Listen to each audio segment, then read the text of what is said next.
നമസ്കാരം, ഞാൻ ഡോക്ടർ ഭാഗ്യ, ക്യൂവൺ health കെയറിലെ ayurvedic physician. മഴക്കാലമൊക്കെ തുടങ്ങുന്ന സമയത്ത് അല്ലെങ്കിൽ വേനലൊക്കെ കഴിഞ്ഞ് മഴയ്ക്ക് മുന്നോടിയായുള്ള സമയങ്ങളിലൊക്കെ നമ്മൾ ചിലയിടങ്ങളിലൊക്കെ കേൾക്കാറുണ്ട്, ജോണ്ടിസ് വന്നു അഥവാ മഞ്ഞപ്പിത്തം വന്നു, ചില ആളുകളൊക്കെ മരണപ്പെട്ടു, അതൊരു ഏരിയയിൽ സ്പ്രെഡായി എന്നൊക്കെ. അപ്പോൾ ഇന്ന് നമുക്ക് മഞ്ഞപ്പിത്തത്തിൻ്റെ ചില ലക്ഷണങ്ങളും അവ വരാതിരിക്കാനുള്ള ചില പ്രതിരോധ മാർഗങ്ങളൊക്കെ നോക്കാം.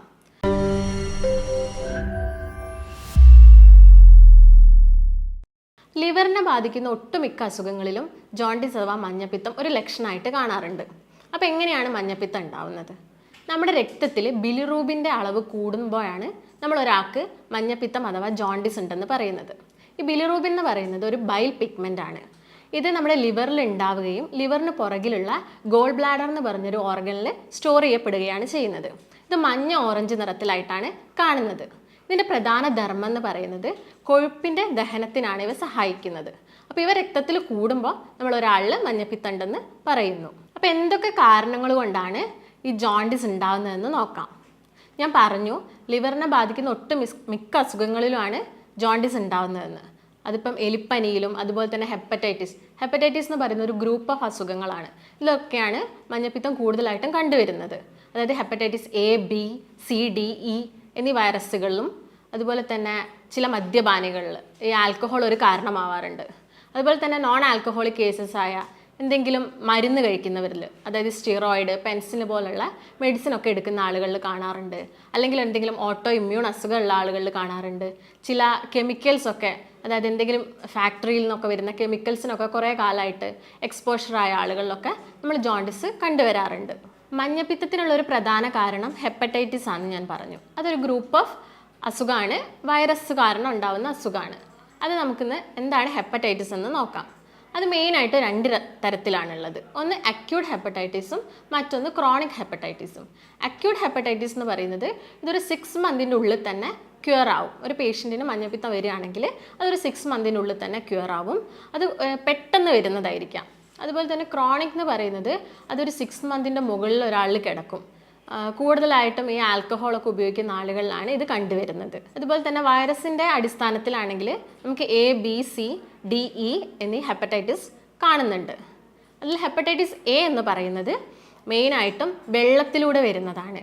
നമ്മൾ കുടിക്കുന്ന വെള്ളത്തിലൂടെയും അതുപോലെ തന്നെ കെട്ടിക്കിടക്കുന്ന വെള്ളത്തിലൂടെയൊക്കെ വരുന്നതാണ് ഹെപ്പറ്റൈറ്റിസ് എ എന്ന് പറയുന്നത്. ഹെപ്പറ്റൈറ്റിസ് എ പെട്ടെന്ന് വരാനുള്ള ചാൻസ് ഉണ്ട്. ഇത് വന്നു കഴിഞ്ഞാൽ ഒരു 60% ആളുകളിൽ 2 മാസത്തിനുള്ളിൽ ക്യൂർ ആവും. അതുപോലെ തന്നെ ബാക്കിയുള്ള ആളുകളിലാണെങ്കിൽ ഒരു 6 മന്തിൻ്റെ ഉള്ളിൽ തന്നെ ഇത് ക്യൂർ ആവാറുണ്ട്. ഹെപ്പറ്റൈറ്റിസ് എ കുട്ടികളിലും അതുപോലെ തന്നെ പ്രായമായവരിലൊക്കെ വരികയാണെങ്കിൽ ഈ വൈറസ് ഒരു മാസത്തോളം ശരീരത്തിൽ കിടക്കും. അതുപോലെ തന്നെ ഹെപ്പറ്റൈറ്റിസ് എ ഒരു തവണ വന്നാൽ ലൈഫ് ലോങ് ഇമ്മ്യൂണിറ്റിയാണ് കൊടുക്കുക എന്നൊക്കെ പറയും. പക്ഷെ നമ്മൾ ശ്രദ്ധിച്ചിട്ടില്ലെങ്കിൽ അത് വീണ്ടും വരാനുള്ളൊരു ചാൻസ് ഉണ്ട്. പിന്നെ ഹെപ്പറ്റൈറ്റിസ് എ വരുന്നത് ഞാൻ പറഞ്ഞു വെള്ളത്തിലൂടെയൊക്കെയാണെന്ന്. അതായത് മെയിനായിട്ട് നമ്മൾ ഈ ജ്യൂസ് കഴിക്കുന്ന സമയത്ത്, പുറത്തു നിന്നൊക്കെ ജ്യൂസ് കഴിക്കുമ്പോഴും അതുപോലെ തന്നെ ഈ ജ്യൂസർ മെഷീൻസിലൊക്കെയാണ് ഇതിൻ്റെ വൈറസ് കണ്ടുവരുന്നത്. അപ്പോൾ നമ്മൾ അതൊക്കെ മാക്സിമം ഒഴിവാക്കാൻ ശ്രദ്ധിക്കുക. ഇതിൻ്റെ ഒരു ഇൻക്യുബേഷൻ ടൈം എന്ന് പറയുന്നത്, ഈ വൈറസ് നമ്മുടെ ശരീരത്തിൽ കയറിയാൽ ഒരു 10 മുതൽ 25 ദിവസം കഴിഞ്ഞിട്ടാണ് രോഗം പുറത്തേക്ക് കണ്ടുവരുന്നത്. ഇനി നമുക്ക് ഹെപ്പറ്റൈറ്റിസ് ബിനെ കുറിച്ച് നോക്കാം. ഹെപ്പറ്റൈറ്റിസ് ബി എന്ന് പറയുന്നത് മെയിനായിട്ടും സ്രവത്തിലൂടെ പകരുന്നതാണ്. അതായത് രക്തത്തിലൂടെയൊക്കെ. ഇപ്പം അമ്മയിൽ നിന്നും കുഞ്ഞിലേക്ക് പകരാം. ഇങ്ങനെയാണ് ഇത് മെയിനായിട്ടും വരുന്നത്. അതുപോലെ തന്നെ നീഡിൽസ്, സിറിഞ്ചൊക്കെ ഒരാൾ യൂസ് ചെയ്തത് മറ്റൊരാൾ യൂസ് ചെയ്യുകയാണെങ്കിൽ ഹെപ്പറ്റൈറ്റിസ് ബി വരാനുള്ള ചാൻസ് കൂടുതലാണ്. അതെന്ന് പറയുന്നത് കുറച്ച് സീരിയസും കൂടിയാണ്. നമ്മൾ ശ്രദ്ധിച്ചില്ലെങ്കിൽ മരണം വരെയൊക്കെ സംഭവിക്കാം. അതുപോലെ തന്നെ സെക്ഷൽ ഇൻ്റർകോഴ്സിലൂടെയും ഹെപ്പറ്റൈറ്റിസ് ബി വരാനുള്ള ചാൻസ് ഉണ്ട്. ഇപ്പം ബി വന്ന ഒരാളിൽ ഡി വരാനുള്ള ചാൻസ് കൂടുതലാണ്, ഹെപ്പറ്റൈറ്റിസ് ഡി വരാൻ.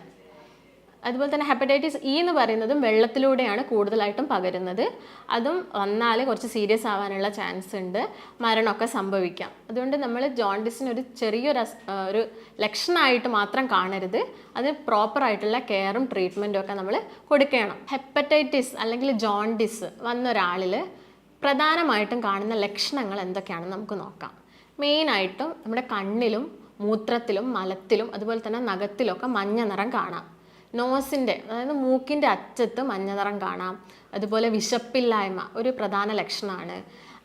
ശോധനക്കുറവ്, മലബന്ധം കാണാം. അതുപോലെ തന്നെ ശരീരത്തിലൊക്കെ ചൊറിച്ചിലുണ്ടാവാം. ചില ആളുകളിൽ വയറുവേദന അനുഭവപ്പെടാം. ചില ആളുകളിലാണെങ്കിൽ ഓക്കാനവും ഛർദിയും ഉണ്ടാവാം. ഭയങ്കരമായിട്ടുള്ള ക്ഷീണം ഉണ്ടാവാം. പനി, കുളിര്, ഇതൊക്കെയാണ് പ്രധാനമായിട്ട് നമ്മൾ മഞ്ഞപ്പിത്തമുള്ള ഒരാളിൽ കണ്ടുവരുന്ന ലക്ഷണങ്ങൾ. ഹെപ്പറ്റൈറ്റിസ് എ ആണ് നമ്മൾ വളരെ കോമൺ ആയിട്ട് കണ്ടുവരുന്ന ഹെപ്പറ്റൈറ്റിസ് എന്ന് പറയുന്നത്. ബിനേക്കാളും കൂടുതലായിട്ട് കണ്ടുവരുന്നത് ഹെപ്പറ്റൈറ്റിസ് എ തന്നെയാണ്. ഞാൻ നേരത്തെ പറഞ്ഞു, ബിലിറൂബിൻ രക്തത്തിൽ കൂടുമ്പോഴാണ് മഞ്ഞപ്പിത്തം ഒരാളുണ്ടെന്ന് നമ്മൾ പറയുന്നത്. അപ്പോൾ മഞ്ഞപ്പിത്തം എന്ന് പറയുന്നത് 2 രീതിയിൽ വരാം.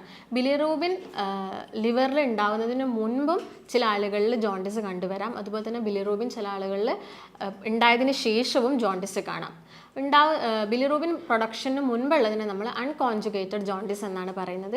ഇതിനുള്ള പ്രധാന കാരണം എന്ന് പറയുന്നത് ഹെമറ്റോമ, അതുപോലെ തന്നെ ഹീമോളിറ്റിക് അനീമിയ. ഹീമോളിറ്റിക് അനീമിയ എന്ന് പറയുന്നത് നമ്മുടെ രക്തകോശങ്ങൾ രക്തത്തിൽ തന്നെ നശിച്ചു പോവുക. അവരുടെ കാലയളവ് കഴിയുന്നതിന് മുമ്പേ അവർ നശിച്ചു പോകുന്നതിനാണ് നമ്മൾ ഹീമോളിറ്റിക് അനീമിയ എന്ന് പറയുന്നത്. ഈ RBC, അതായത് അരുണ രക്താണുക്കൾ ബ്രേക്ക് ഡൗൺ ചെയ്യുമ്പോഴാണ് ബിലിറൂബിൻ ഉണ്ടാവുന്നത്. അപ്പോൾ ഹീമോളിറ്റിക് അനീമിയ ഒരു കാരണമാണ്. അതുപോലെ തന്നെ സ്കിന്നിൻ്റെ തൊലിക്ക് താഴെയൊക്കെ വരുന്ന ഹെമറ്റോമ, ബ്ലഡ് ക്ലോട്ട്സും ഈ ജോണ്ടിസ് ഉണ്ടാവാനുള്ളൊരു കാരണമാവുന്നുണ്ട്. ഇത് ബിലിറൂബിൻ്റെ പ്രൊഡക്ഷന് മുൻപേ. അതായത് ബിലിറൂബിൻ ഉണ്ടായതിന് ശേഷമുള്ള ചില കാരണങ്ങൾ എന്തൊക്കെയാണെന്ന് നോക്കാം. അതുണ്ടായത് ഞാൻ പറഞ്ഞു, ലിവറിൻ്റെ പുറകിലുള്ള ഓർഗനായ ഗോൾ ബ്ലാഡറിലാണ് ഈ നമ്മുടെ ബൈൽ പിഗ്മെൻറ്റ് സ്റ്റോർ ചെയ്യപ്പെടുന്നത്. അപ്പോൾ അത് ഉണ്ടായതിന് ശേഷം ഉണ്ടാകുന്ന ചില കാരണങ്ങൾ, ഒന്ന് ഗോൾ സ്റ്റോൺ ഒരു കാരണമാണ്. അതുപോലെ തന്നെ ഗോൾ ബ്ലാഡറിന് വരുന്ന എന്തെങ്കിലും ഇൻഫെക്ഷൻസ്, അതുപോലെ തന്നെ ഗോൾ ബ്ലാഡറിന് വരുന്ന മറ്റെന്തെങ്കിലും ട്യൂമേഴ്സ്, അതുപോലെ തന്നെ പാൻക്രിയാസിന് വരുന്ന വല്ല ട്യൂമേഴ്സൊക്കെ ഇങ്ങനെയുള്ളൊരു ജോണ്ടിസ് ഉണ്ടാവാനുള്ളൊരു കാരണമാവുന്നുണ്ട്. അപ്പോൾ എന്തൊക്കെ ആണ് ഇതിൻ്റെ കോംപ്ലിക്കേഷൻസ് എന്ന് നമുക്ക് നോക്കാം. മെയിനായിട്ട് കാണിക്കുന്ന ചില സങ്കീർണതകൾ എന്തൊക്കെയാണെന്ന് നമുക്ക് നോക്കാം. ഈ ഇങ്ങനെ ജോണ്ടിസ് വന്നൊരു വ്യക്തിയിൽ ബിലിറൂബിൻ കൂടുമ്പോൾ അത് വൃക്കയിൽ അടിഞ്ഞുകൂടാനുള്ള ചാൻസ് ഉണ്ട്. അതെന്ത് ചെയ്യും, നമ്മുടെ കിഡ്നിയുടെ ഫംഗ്ഷനൊക്കെ കുറയ്ക്കും. അതായത് നമുക്കറിയാം കിഡ്നിയുടെ ഒരു മെയിൻ ഫംഗ്ഷൻ എന്നൊക്കെ പറയുന്നത് യൂറിൻ്റെ ഫിൽട്രേഷനൊക്കെയാണ്. അത് കുറയ്ക്കും. അതുപോലെ തന്നെ മറ്റൊരു കോംപ്ലിക്കേഷൻ എന്ന് പറയുന്നത് ബ്രെയിൻ ഡാമേജ് ആണ്. ഇപ്പോൾ കുട്ടികളിലൊക്കെ നോക്കുകയാണെങ്കിൽ അതൊരു സെറിബ്രൽ പാൽസി പോലത്തെ കണ്ടീഷനിലോട്ടൊക്കെ നയിക്കും. അതുപോലെ തന്നെ കേൾവി ശക്തി കുറയാനുള്ള ചാൻസ് ഉണ്ട്. പിന്നെ നമുക്കറിയാം, ഒരു ആൽക്കഹോൾ കൂടുതൽ കാലം യൂസ് ചെയ്യുന്ന ഒരാളാണെങ്കിൽ ജോണ്ടിസ് വന്നാൽ പിന്നീട് അതൊരു ലിവറിനെ കൂടുതലായിട്ടും ബാധിക്കും. അതായത് ഒരു ലിവറിൻ്റെ ഒരു ഫൈബ്രോസിസ് കണ്ടീഷനിലോട്ട് മാറും.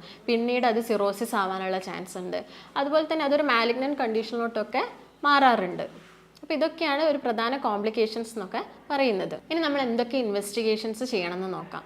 ആദ്യം തന്നെ ചെയ്യേണ്ടത് ബ്ലഡ് ടെസ്റ്റ് ആണ്. ബ്ലഡ് ടെസ്റ്റിൽ ബിലിറൂബിൻ്റെ കൗണ്ട് നോക്കുക. അത് 2.7 മുകളിലാണെങ്കിൽ നമുക്കൊരു മഞ്ഞപ്പിത്തത്തിൻ്റെ സ്റ്റാർട്ടിംഗ് ഒക്കെ ആണെന്ന് മനസ്സിലാക്കണം. അതുപോലെ തന്നെ CBC, കംപ്ലീറ്റ് ബ്ലഡ് കൗണ്ട് നോക്കിയിട്ട് എത്രത്തോളം ഇൻഫെക്ഷൻ ആയിട്ടുണ്ടെന്ന് മനസ്സിലാക്കാം. നമുക്ക് ESR, അതുപോലെ തന്നെ ന്യൂട്രോഫിൽ, ഈസിനോഫിൽ, ഇതിൻ്റെയൊക്കെ കൗണ്ട് നോക്കിയാൽ നമുക്ക് മനസ്സിലാവും. അതുപോലെ തന്നെ ചെയ്യേണ്ടതാണ് ഹെപ്പറ്റൈറ്റിസ് A ആൻറ്റിജൻ ടെസ്റ്റ്. അത് ചെയ്യുന്നത് എന്തിനാണെന്ന് വെച്ചാൽ ഇത് വൈറസ് മൂലം ഉണ്ടായതാണോ, ഹെപ്പറ്റൈറ്റിസ് വൈറസ് മൂലം ഉണ്ടായതാണോ അല്ലെങ്കിൽ വേറെ എന്തെങ്കിലും കാരണങ്ങൾ കൊണ്ടാണോ നമുക്ക് മനസ്സിലാക്കാൻ സാധിക്കും. അതുപോലെ തന്നെ ചെയ്യുന്ന ഒരു ടെസ്റ്റാണ് SGOT, അതുപോലെ തന്നെ SGPT, അതായത് ലിവർ എൻസൈംസ് ആണത്. അതൊരു 40 മുകളിലൊക്കെ പോവുകയാണെങ്കിൽ നമുക്കറിയാം ഹെപ്പറ്റൈറ്റിസ് അതുപോലെ തന്നെ ജോണ്ടിസിൻ്റെ ഒക്കെ സ്റ്റാർട്ടിംഗ് ആണെന്ന്. പിന്നെ നമ്മൾ ചെയ്യുന്നതാണ് യൂറിൻ അനാലിസിസ്. അതുപോലെ തന്നെ ലിവർ ഫംഗ്ഷൻ നോക്കാൻ വേണ്ടി നമുക്ക് LFT ചെയ്യാം. സ്കാനിങ് ചെയ്ത് നോക്കാം, അത് ഫൈബ്രോസിസിലൊക്കെ സ്റ്റേജിലോട്ടൊക്കെ എത്തിയിട്ടുണ്ടോ എന്ന് മനസ്സിലാക്കാം. അതുപോലെ തന്നെ MRIയും CT സ്കാനൊക്കെ നമുക്ക് ചെയ്യാവുന്നതാണ്.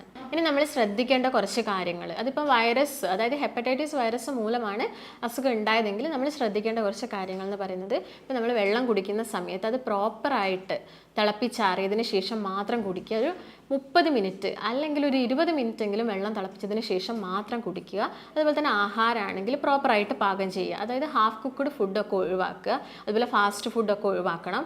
അതുപോലെ തന്നെ ശ്രദ്ധിക്കേണ്ട ഒരു കാര്യമാണ് വൃത്തിയുള്ള ടോയ്ലറ്റ്സ്, വാഷ്റൂംസ് ഒക്കെ യൂസ് ചെയ്യുക. കാരണം ഈ വൈറസ് പെട്ടെന്ന് സ്പ്രെഡ് ആവാനുള്ള ചാൻസ് കൂടുതലാണ് ഇങ്ങനെയുള്ള വൃത്തിഹീനമായ സ്ഥലങ്ങളിൽ നിന്നൊക്കെ.